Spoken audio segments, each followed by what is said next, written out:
لکامپا عربت یا کوچبرین کردین روژاوای کورسانی لسلیمانی کریزه که دجوار یا آوه درکتیه آفتنه آف دست خلکه نکفه پنابرین کلوه داره دمینن هجمارمون نکیمه نه 1300 کس نچار بونه که آوه به پریان جتانکران بکرن لگوری وان آوه حکومت بروژان نایه اگر به بردانجی تنیج بود دمک کرده و تیرا تجیگرنا تانکیره کل سر خانیه کی وان ناکه پرانیه کسین کل کامپه دمیننجی یعنی کسین کلوه دارینه بیکارن روشوان خرابه و پرب دستوان ناکوین که بچن آویجی بکرن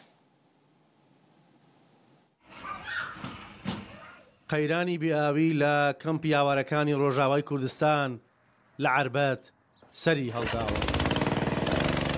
دیمەنی هاتوچۆی تانکەرەکانی فرۆشتنی ئاو بە پارە لە زۆربەی کۆڵانەکاندا دەبینرێن. ئەو خەڵکەش هەموو نیگەرانن. هەر چار ڕۆژی پێنجە ئافتی یا دبێ ئەم داگرنە دینەمۆ دەینە سەر یا ئەو جیران دەینە سەر تەبا خەت کشاندنە دینەمۆدا تینە سەر هەنێک جوانە پڕ ئاویوان تێ و هەنێک ژێ ئاویوان قەت نایە 45 دقیقه دەدە 45 دقیقه 45 دقیقه چییە ملەتی ئاوێ بەخوا ئەم دکەرن ئاوێ بە چەند دەکڕن؟ 3000 4000 والله ئاو هەرمان نیمە ئاو هەر نییە ئیتر لە حەفێ یەک جارتێ یا دوو جارتێ ئەوەژی نیو سعات لەوا زیاتر نای ئێمە لە حەفتێ دوو جارە تەنکەری ئاو دکرن والله كريم والله من دكرم وأمجي عائلنا ويجي من تاني اشتكي وأم دين دورنش وداتشب أوب خطي دنيا خطي رئيسي أوب يعني کەمپی عەربەت بە دووری 20 کیلۆمەتر دەکەوێتە باشووری سلێمانیەوە لەوێ 9300 کەس لە نێو 2200 خێزاندا دەژین. گاز بەرز بووە بنزین بەرزە دێ باشە ئەم پاکەوتنە ئەوینە دێ باشە ئەمە بچم بە کاسبی ئیشکەم ڕۆژێ 25,000 ناینە بۆ ماڵی خۆم ئێستا ئەو 25,000 بۆ من نامینێ حاڵی ماڵی خۆجی چوایە ماڵی خۆم ئێستا 6 مانگە ماڵی خۆم قەترەی ئەو نەچێتم تاکی سەربەر گرفتەکەمان بردە لای بەڕێوەبەری کەمپەکە بەڵام وا دیار نەبوو چارسەرەکان فریای ئەم ساڵ بکەوێت.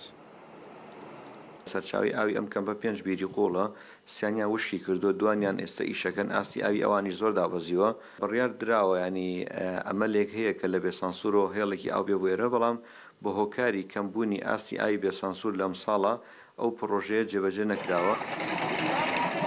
زۆرینەی ئاوارەکان بێکار و هەژارن ئەوان کوردی پارێزگاکانی ڕۆژاوای کوردستانن لە ساڵی 2014ەوە بەهۆی شەڕی داعشەوە هاتوون و لەو کەمپەدا نیشتەجێن.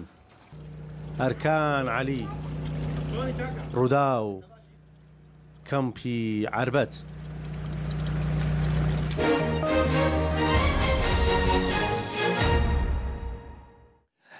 هۆڵندا دەبێژە کۆ پشتی هەڵوەشاندنە ڕێژیمە بەشار الئەسەد یا باسی پرانیە داخوازین پەنابەریە یەن خەڵکی سووری ڕەتکردنە یعنی ئەدی زوو زوو مافێ پەنابەری نادن. ڕێبەبەریە کۆچبەری و وڵاتیبوونێ یا هۆڵندی داخوێنیەکەدا دەبێژە پشتی تێکچوونە ڕێژیمە ئەسەد جسەدی 85 ژێ داخوازین پەنابەریە یەن خەڵکی سووری لە هۆڵندا هاتنە ڕەتکردن نەهاتنە قبولکردن.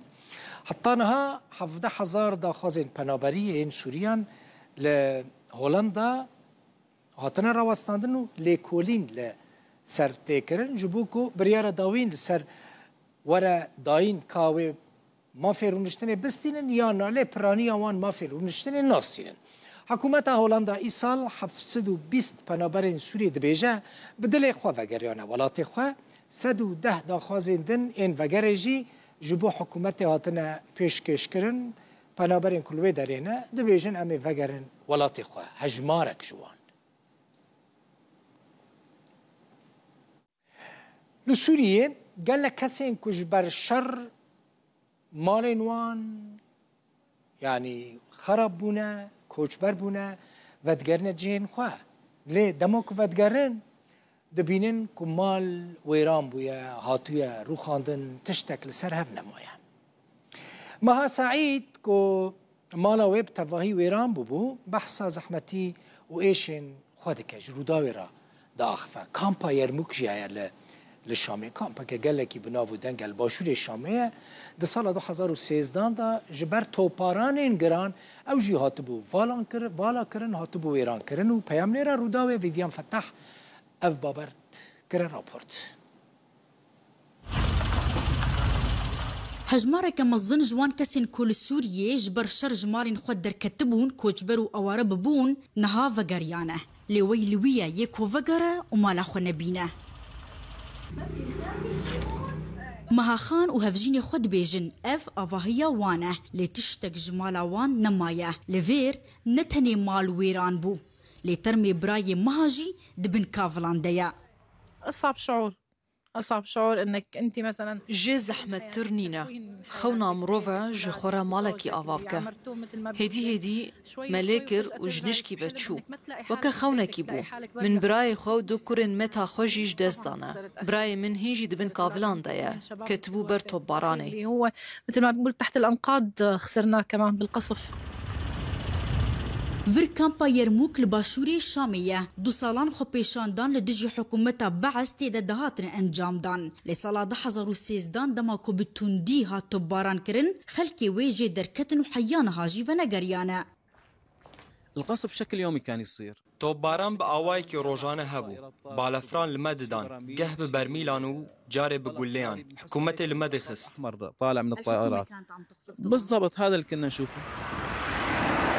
وزارة كارو كاروبارين جواكي في مجاري دشوبينو و دبيجا او هول ددن جرخانيا دفري باش بكن حتاكو خلق كاربن فقرن.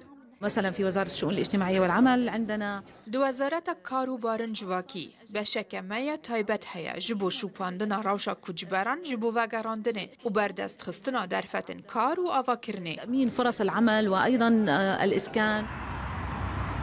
إيصال مليون كوچبرين سوريا كل درفيا ولاد بون بشتي جنافچونا دسلاتا بعث والجوري آمارين وزارة كاروبارين جواكي فقريان مالين خواه مليون كو حفصت حزر أوارين نافخويا سوريا جي فقريان مالين خواه لهجمارك بقلكي جلو مصدر هنا لدرفيا. دما كده كو شعبي خلكي شعبي وان مالو مال باطا يكو خدي وان خانيانا ونها للدرفي مالي خونا برانيا وان كريتشينا شعبي وان البروسيا جنوبا آفاكرنا سوريا بان كان في دولتي راقهاند كوج بجنوبا آفاكرنا سوريا بيوستي بدصدو 16 مليار دولار أمريكي هيا. فيفيان فتاح، روداو، دمشق.